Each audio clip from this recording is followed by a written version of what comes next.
ಮುಖ್ಯಮಂತ್ರಿ ಸಿದ್ದರಾಮಯ್ಯ ವಾರ್ನಿಂಗ್ ಅನ್ನ ಕೊಟ್ಟಿದ್ದಾರೆ. ಡಿಸಿಎಂ ವಿಚಾರವಾಗಿ ಬಹಿರಂಗ ಹೇಳಿಕೆಯನ್ನ ನೀಡಬೇಡಿ ಎಂದಿದ್ದಾರೆ.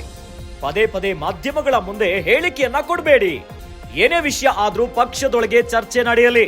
ಬಹಿರಂಗ ಚರ್ಚೆ ಆದ್ರೆ ಪಕ್ಷಕ್ಕೆ ಮುಜುಗರವಾಗುತ್ತೆ ಎಂದಿದ್ದಾರೆ.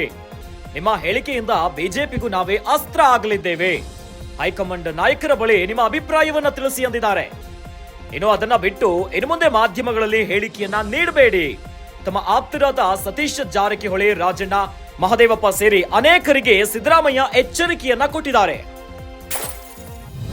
ಒಂದು ಕಡೆಯಲ್ಲಿ ರಾಜ್ಯ ರಾಜಕಾರಣದಲ್ಲಿ ಕಾಂಗ್ರೆಸ್ ಅಲ್ಲಿ ಡಿಸಿಎಂ ಹುದ್ದೆ ಹೆಚ್ಚುವರಿ ಆಗಬೇಕು, ಇನ್ನಷ್ಟು ಸ್ಥಾನಗಳು ಬೇಕು ಎನ್ನುವಂತ ವಿಚಾರವಾಗಿ ಕಾಂಗ್ರೆಸ್ನಲ್ಲೇ ಅಪಸ್ವರಗಳು ಕೇಳಿ ಬರ್ತಾ ಇತ್ತು. ಇವೆಲ್ಲದರ ನಡುವೆ ಕೂಡ ಮತ್ತೆ ಸಿಎಂ ಸ್ಥಾನಕ್ಕೆ ಡಿಕೆಶಿ ಅವರು ಬರಬೇಕಿರುವಂತ ವಿಚಾರ ಕೂಡ ಇವತ್ತು ಮುನ್ನೆಲೆಗೆ ಬಂದಿತ್ತು. ಇವತ್ತು ನಾಡಪ್ರಭು ಕೆಂಪೇಗೌಡರ ಜಯಂತಿಯ ಸಲುವಾಗಿ ಇವತ್ತು ಬೆಂಗಳೂರಿನಲ್ಲಿ ಕಾರ್ಯಕ್ರಮ ಹಮ್ಮಿಕೊಳ್ಳಲಾಗಿತ್ತು. ಇನ್ನು ಕಾರ್ಯಕ್ರಮದಲ್ಲಿ ಒಕ್ಕಲಿಗ ಮಹಾಸಂಸ್ಥಾನದ ಶ್ರೀಗಳು ಸಿದ್ದರಾಮಯ್ಯನವರಿಗೆ ಮನವಿಯನ್ನ ಮಾಡಿದ್ರು. ಡಿಸಿಎಂ ಆಗಿರುವಂತ ಡಿಕೆಶಿ ಅವರು ಸಿಎಂ ಸ್ಥಾನಕ್ಕೆ ಏರ್ಲಿ ಎನ್ನುವ ರೀತಿಯಾಗಿ ಮನವಿಯನ್ನ ಮಾಡಿದ್ರು. ಇದಾದ ಮೇಲೆ ಮತ್ತೆ ಸಿಎಂ ಸ್ಥಾನಕ್ಕೆ ಡಿಕೆಶಿ ಅವರು ಬರಲಿ ಎನ್ನುವಂತ ವಿಚಾರ ಕೂಡ ಸುದ್ದಿಯಲ್ಲಿತ್ತು.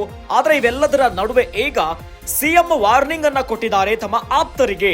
ಡಿಸಿಎಂ ವಿಚಾರವಾಗಿ ಬಹಿರಂಗ ಹೇಳಿಕೆಯನ್ನ ಕೊಡಬೇಡಿ, ಇನ್ನು ಪದೇ ಪದೇ ಮಾಧ್ಯಮಗಳ ಮುಂದೆ ಯಾವುದೇ ರೀತಿಯಾದಂತಹ ಹೇಳಿಕೆಯನ್ನ ಕೊಡಬೇಡಿ ಅಂತ ಆಪ್ತರಿಗೆ ಎಚ್ಚರಿಕೆಯನ್ನ ಕೊಟ್ಟಿದ್ದಾರೆ. ಇನ್ನು ಏನೇ ವಿಷಯ ಆದ್ರೂ ಕೂಡ ಪಕ್ಷದೊಳಗೆ ಚರ್ಚೆ ನಡೆಯಲಿ. ಬಹಿರಂಗ ಚರ್ಚೆ ಆದ್ರೆ ಪಕ್ಷಕ್ಕೆ ಮುಜುಗರವಾಗುತ್ತೆ. ಒಂದು ಕಡೆಯಲ್ಲಿ ಲೋಕಸಭಾ ಚುನಾವಣೆಯಲ್ಲಿ ಈ ಬಾರಿಯ ಫಲಿತಾಂಶ ಕಾಂಗ್ರೆಸ್ನಿಂದ ಕರ್ನಾಟಕದಲ್ಲಿ ಅತಿ ಹೆಚ್ಚು ಬರಲಿಲ್ಲ ಎನ್ನುವಂತ ವಿಚಾರವಾಗಿಯೂ ಕೂಡ ಕೇಂದ್ರದಲ್ಲಿ ಒಂದಿಷ್ಟು ಕಿಡಿಕಾರಿದ್ರು. ಹೀಗಾಗಿ ಮತ್ತೆ ರಾಜ್ಯ ಸರ್ಕಾರದಲ್ಲೇ ಈಗ ಡಿಸಿಎಂ ವಿಚಾರವಾಗಿ ಮತ್ತೊಂದಿಷ್ಟು ಹೇಳಿಕೆಯನ್ನ ಕೊಡ್ತಾ ಇದ್ರೆ ಕಾಂಗ್ರೆಸ್ಗೆ ಇದು ಒಂದ್ ರೀತಿಯಾಗಿ ಮೈನಸ್ ಆಗುತ್ತೆ. ಇನ್ನು ಬಿಜೆಪಿಗೆ ಇದೇ ಅಸ್ತ್ರವಾಗಿಬಿಡುತ್ತೆ. ಹೀಗಾಗಿ ಸರ್ಕಾರಕ್ಕೆ ಯಾವುದೇ ರೀತಿಯಾದಂತಹ ಮುಜುಗರ ಆಗಬಾರದು. ಹೀಗಾಗಿ ಯಾವುದೇ ರೀತಿಯಾದಂತಹ ಬಹಿರಂಗ ಹೇಳಿಕೆಯನ್ನ ಕೊಡಬೇಡಿ ಅಂತ ಆಪ್ತರಿಗೆ ಸಿಎಂ ಸಿದ್ದರಾಮಯ್ಯನವರು ವಾರ್ನಿಂಗ್ ಅನ್ನ ಕೊಟ್ಟಿದ್ದಾರೆ. ಇನ್ನು ನಿಮ್ಮ ಹೇಳಿಕೆಯಿಂದ ಬಿಜೆಪಿಗೆ ನಾವೇ ಅಸ್ತ್ರವಾಗ್ತೇವೆ.